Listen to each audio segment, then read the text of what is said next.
sekarang kita obrolin dulu soal Indonesia, Bung Rocky ya. Jadi ini ke Pak Jokowi akhirnya membantah soal ke Ibu Sri Mulyani mengundurkan diri sebagai Menteri Keuangan gitu.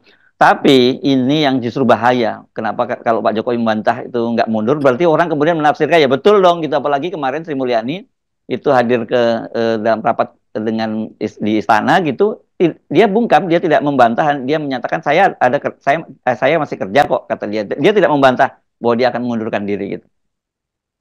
Iya, tentu Jokowi nggak ingin itu terjadi, karena itu Pasti. kalau terjadi itu langsung pemaksulan itu artinya kan.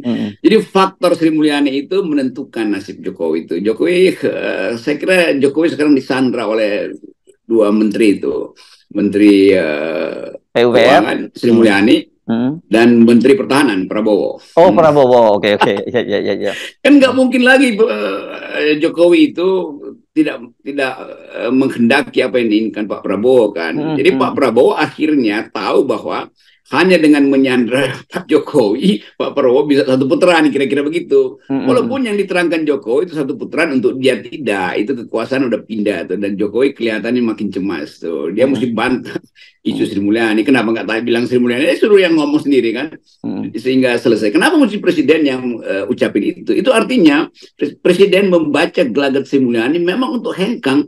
Jadi orang yang mengerti watak Sri Mulyani, saya mengerti dengan benar, dengan baik, dan dengan sempurna watak Sri Mulyani itu, dia bisa betul-betul dalam 2 jam udah dia selesaikan aja. Kan kita mau tagih itu justru karena kita kenal Sri Mulyani sebagai intelektual, hukum, civil servant, atau pembuat kebijakan publik. Tetapi Sri Mulyani itu dididik di dalam tradisi akademis yang ada etikanya tuh. Kita ingat Sri Mulyani di 98 itu terus-menerus menghajar kebijakan Pak Harto, kendati dia masih berkedudukan sebagai ketua program public policy di FEUI. Tapi ini manusia semacam Sri Mulyani selalu ada kesempatan untuk memulihkan kembali integritasnya kan. Kan nggak mungkin Sri Mulyani tulis biografinya atau autobiografi dia bahwa dia itu meneruskan kebijakan Jokowi yang akan dihujat oleh seluruh mahasiswa FEUI kan. Itu soalnya tuh. Jadi bagi saya Sri Mulyani pasti akan ambil langkah untuk berhenti dari kabinet. Itu cuma soal pertimbangan-pertimbangan kecil, dan pertimbangan besarnya Sri Mulyani percaya bahwa kalau ada pejabat yang bisa gantikan dia, mungkin hari ini dia udah berhenti. Tapi dia juga berpikir tentang bangsa. Dia tahu kalau dia berhenti, seluruh sistem internasional akan mengutuk Indonesia. Dan itu artinya Indonesia akan dikucilkan dari pergaulan ekonomi dunia. Karena Sri Mulyani tetap faktor di dalam menentukan sound, bunyi tidaknya ekonomi Indonesia dalam upaya untuk menggait hutang maupun investasi asing. Tapi ini bukan sekedar soal etika Sri Mulyani yang kita uji. Ini sekaligus kita mau uji apakah kabinet juga bisa utuh ketika keadaan betul-betul makin lama makin buruk. Tuh kan, itu intinya kan. Jadi tentu udah ada semacam pandangan bahwa Jokowi udah nggak mampu mengendalikan kabinetnya tuh, karena kasakusuk, berita masuk, berita keluar tuh. Sikap James Sri Mulyani aja itu udah menunjukkan bahwa dia memang udah ragu ada di dalam kabinet kan. Yang kedua, keterangan Jokowi memperkuat bahwa memang Sri Mulyani ragu, karena itu harus Jokowi yang bantah itu. Itu saya kira intronya. Ya, dan yang lebih lagi menjadi semacam pemahaman umum, kalau Jokowi menyatakan iya, itu berarti tidak. Kalau dia menyatakan tidak, berarti iya. Itu lebih gawat lagi tuh, Bung Rocky. Iya, karena bukunya judulnya begitu kan, Man of Contradiction. Oke, tapi saya kira gini ya, persoalannya bukan Ibu Sri Mulyani memang salah satu Menteri Keuangan yang banyak orang menilai dia sulit digantikan gitu. Tapi saya percaya banyak lah sebenarnya ekonom yang juga bisa seperti Sri Mulyani. Tapi persoalannya bukan sulit atau tidak sulit mencari, tapi siapa yang mau? Siapa yang mau? Kan gitu. Kan itu kan, iya, itu kayak dilelang, itu barang bekas tapi masih dilelang dengan harga tinggi, kan nggak mungkin orang mau beli gitu kan. Jadi tetap ada semacam kesepakatan di kalangan teknokrat Indonesia, entah itu yang ada di kabinet maupun para pengamat, menganggap bahwa Indonesia ini nggak bisa diselamatkan kecuali lengserkan Jokowi, karena ini satu paket. Ini bukan sekedar soal watak menteri-menteri, tapi ini watak kekuasaan yang makin lama makin menunjukkan pembusukan kan. Di hal yang sudah membusuk, bagaimana dicegah gitu. cancer di tahap keempat itu nggak bisa lagi diobati apapun, dan itu pembusukan itu metastasi itu akan berlangsung terus.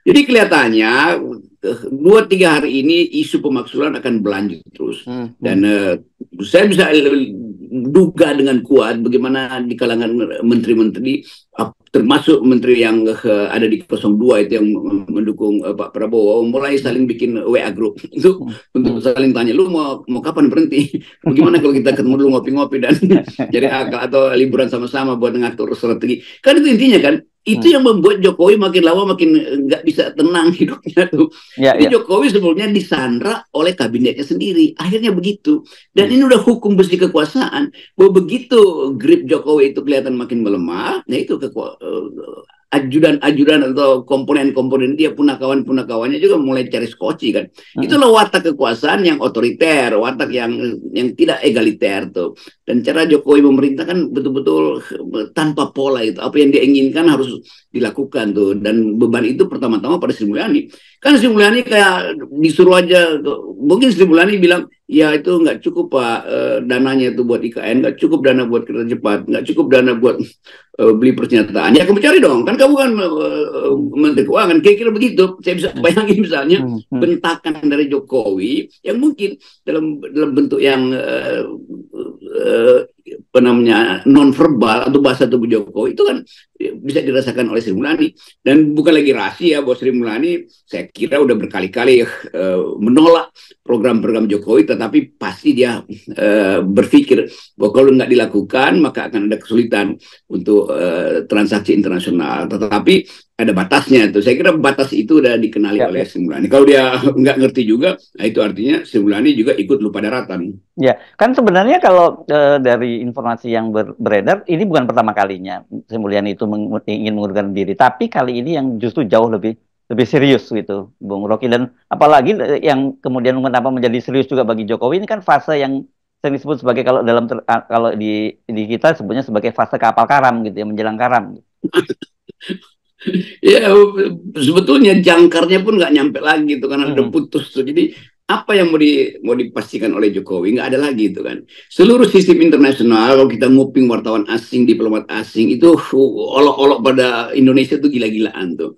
Kalau kita baca bagaimana analis-analis Indonesianis di Melbourne, di Canberra atau di Cornell itu melihat Indonesia sebagai percobaan yang buruk, percobaan untuk membangun kembali demokrasi melalui pemilu ini adalah hasilnya akan buruk. Jadi sudah terbentuk semacam imajinasi untuk menghasilkan ulang Indonesia tanpa Jokowi, kan itu intinya kan. Jadi problem-problem ini yang bahkan mahasiswa Eropa itu udah bicara secara teoritis tentang apa sebetulnya yang disebut nation in waiting atau imagination, nationalism, yang merupakan imajinasi tapi nggak ketemu tuh karena terhalang terus oleh ambisi-ambisi pragmatisme dari Pak Jokowi.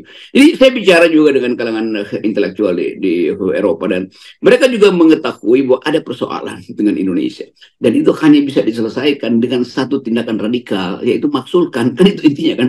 Walaupun memang orang kayak Puan masih ngitung-ngitung lain, iya, tetapi seluruh batin kita itu tidak lagi merestui kalau Presiden Jokowi masih ikut campur, bahkan menitiskan kekuasaan dia pada dinastinya itu. Ya.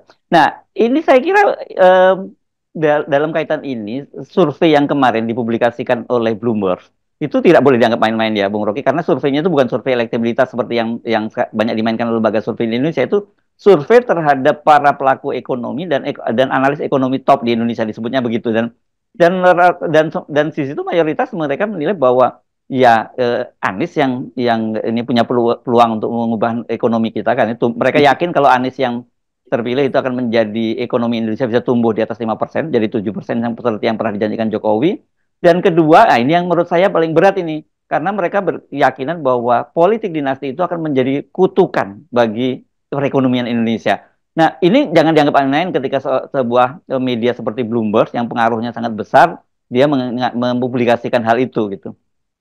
Ya itu Bloomberg itu cuma mengkompilasi pikiran-pikiran investor asing yang Ya. melihat Indonesia lagi tenggelam. Dan itu istilah itu betul, itu kutukan itu. Hmm. Dan nggak ada orang yang mau melihat Indonesia tumbuh dari perspektif luar negeri, tetapi menemukan bahwa yang akan ditumbuhkan adalah anaknya Pak Jokowi. Kan Ya. itu artinya itu eh, pelanjutan oligarki, pelanjutan kerusakan lingkungan, pelanjutan ketidakmampuan untuk menghasilkan keadilan. Semua itu udah ada desainnya di dalam kepala CEO dunia kan. Jadi Hmm. kita lihat bagaimana pembusukan itu ya unstoppable. Dengan kata lain bahwa kemampuan intelektual untuk melihat Indonesia dalam bahaya akhirnya dibenarkan oleh riset-riset justru dari kalangan jurnalis tuh yang Hmm. mampu untuk membaca dengan cepat bahwa pikiran CEO ini, pikiran perusahaan besar ini bahwa Indonesia hanya mungkin ditemukan kembali dan didesain ulang kalau ada presiden baru, bukan keberlanjutan tapi perubahan kan. Kan Hmm. itu dasarnya kan.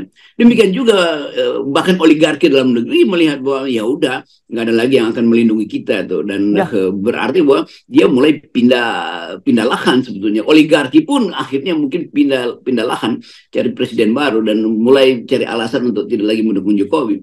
Dan Jokowi nggak pernah punya pemahaman itu karena dia dibiasakan untuk melihat bahwa APBN itu kayak brankas. Kalau nggak ada investor ambil dari APBN tuh dia pikir APBN itu kayak lumbung yang bisa diambil atau dikuras kapan saja. Dan itu yang bikin saya kira Sri Mulyani frustrasi karena cara Jokowi melihat anggaran itu seolah itu adalah anggaran yang diberikan pada dia untuk dikuras kan itu masalahnya tuh. Ya. Ya. Jadi ini juga soal uh, ketelitian atau ya batin manusia yang merasa ini kan gue kumpulin dari pajak kecil-kecil semuanya tiba-tiba masyarakat menuduh gue yang nggak mampu mengelola keuangan padahal gue cuman kasir yang disuruh-suruh untuk isi tambah kuras segala macam itu kosong kunyah jadi sebetulnya itu saya membayangkan itu karena saya mengerti cara berpikir Mulyani.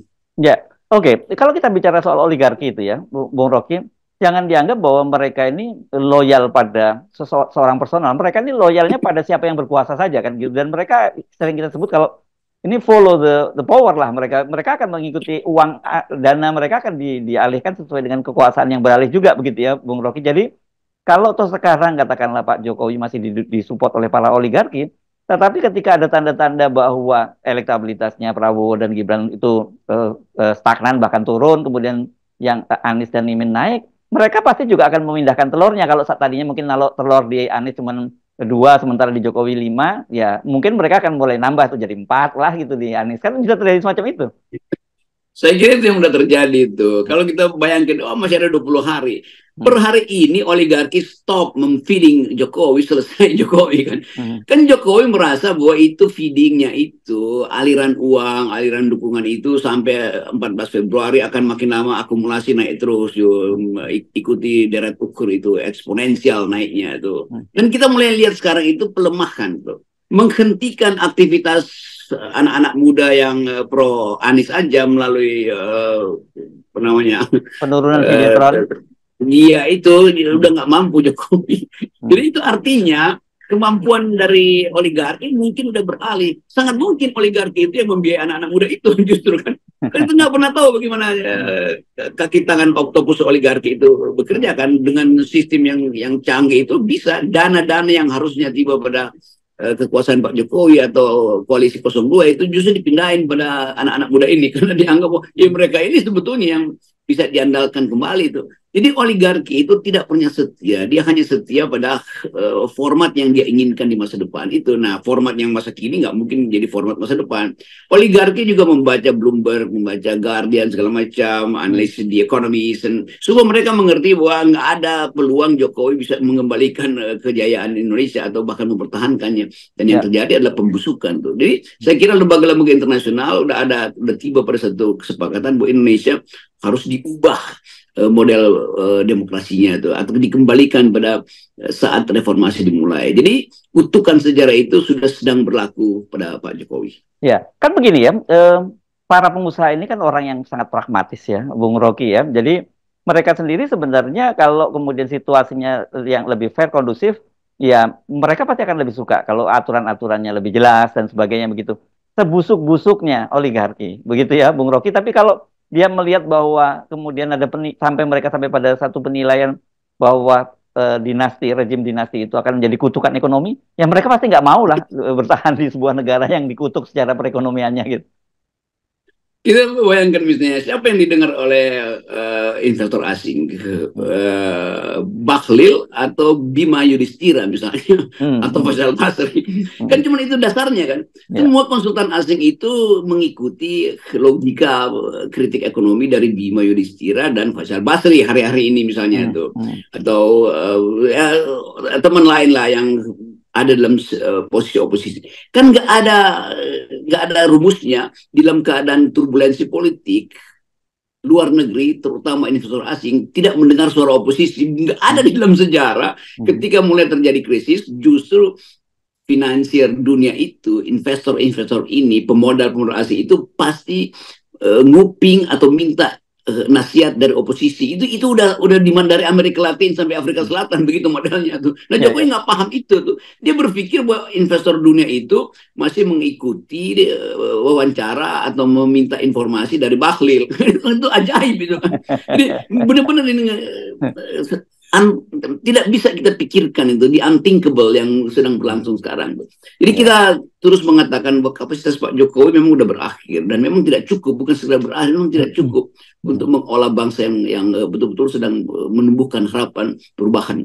Ya, jadi kalau kita bisa memprediksi ya, Bung Rocky, bisa saja terjadi sesuatu yang sama sekali tidak kita bayangkan. Kalau Jokowi misalnya membayangkan satu putaran, bisa terjadi memang betul-betul satu putaran, tapi bukan lagi Prabowo dan Gibran yang menang gitu. Bisa sebaliknya entah 01 atau 03 malahan gitu. Ya kan bisa. Iya, itu intinya. Ya. Jadi ini saya bisa hitung dengan intuisi aja sebagai orang yang mengamati dari dekat problem-problem ekonomi politik dari zaman Orde Baru, bahwa ada sense yang makin lama makin buruk tuh. Dan kelihatan gejala terbalik mulai berlangsung. Semakin Jokowi panik, semakin harapan satu putaran bagi dia itu mulai lenyap imajinasinya. Dia akan lakukan tindakan kekerasan. Cuma itu kan nggak ada rumus lain. Maka saya boleh bertaruh bahwa akan ada lagi penangkapan oposisi, akan ada lagi upaya untuk menekan kampus segala macam itu. Tadi saya baca bagaimana dibubarkan, mahasiswa dibubarkan di Parepare. Itu dua ketua BEM ada di situ dibubarin. Ini konyol itu. Jadi kita lihat bagaimana aparat memang sudah diperintahkan, diorder untuk membungkam lagi oposisi itu. Tapi itu nggak mungkin karena ini akan masuk ke mana-mana itu melalui sosial media. Jadi percuma itu menahan banjir. Mending mulai belajar berenang, Pak Jokowi. Ya, ini kan sama dengan menurunkan Videotron gitu ya. Dan anak-anak ini kalau dicegah untuk berkumpul, misalnya kan mereka bisa lewat daring, bisa lewat macam-macam platform yang bisa mereka lakukan, dan konsolidasinya kan terus berjalan gitu. Kita mulai dengan peristiwa 800 kampus Jakarta itu tiba-tiba dalam suatu hari turun ke jalan anti dinasti. 800 itu beredar dalam bentuk TikTok jadi 8.000. 8.000 beredar dalam bentuk modus yang lain tuh jadi 800.000 tuh. Jadi satu Indonesia mahasiswa itu udah ada di dalam festival of sebut aja semacam perayaan kemenangan mampu untuk mengolok-olok kekuasaan kan. Padahal itu cuma gerakan anti dinasti itu dengan satu tagline tuh. Apalagi mahasiswa ini kemudian gabung dengan anak-anak Gen Z ini yang betul-betul suka hura-hura dengan memanfaatkan sosial media kan. Dan bagaimana menghalau mereka. Jadi nggak ngerti nih, bagaimana kita pahami istana itu nggak pernah ngerti bahwa hari-hari ini itu politik itu diasuh secara elektronik. Bukan lagi diasuh dengan kemampuan amplop, nggak ada gunanya amplop disebar. Kalau pada akhirnya anak-anak muda itu menemukan cara untuk mengolok-olok dinasti Jokowi, dan itu akan membebani Gibran. Jadi saya mungkin nasihat terakhir pada Gibran, Anda itu sebetulnya dijebakkan oleh ayahmu, dan itu yang saya sebut sebagai Pak Jokowi itu harus dipanggil oleh pengadilan karena pelanggaran undang-undang perlindungan anak. Walaupun agak bercanda, tapi saya serius. Sayang sekali itu saudara Gibran yang masih punya potensi 3-4 kali pemilu ke depan itu akhirnya bertemu dengan musuh dari kalangan dia sendiri, itu anak-anak muda ini kan. Itu kan ajaib kan. Jadi nggak ada anak muda yang ingin wakilnya itu seperti Gibran yang diasuh oleh istana, disodorkan lalu dipilih secara konstitusional, padahal sebetulnya dengan melanggar asas-asas konstitusi kan. Nah, ini kesadaran yang sampai pada kemarin di Istanbul ada anak umur 18 tahun ikut di dalam diskusi mahasiswa itu. Dia bilang, saya yang paling muda di sini, tapi saya punya pengetahuan yang setara dengan kalian, dengan gagah berani dia bicara tuh dan mulai mengarahkan kritik pada kekuasaan.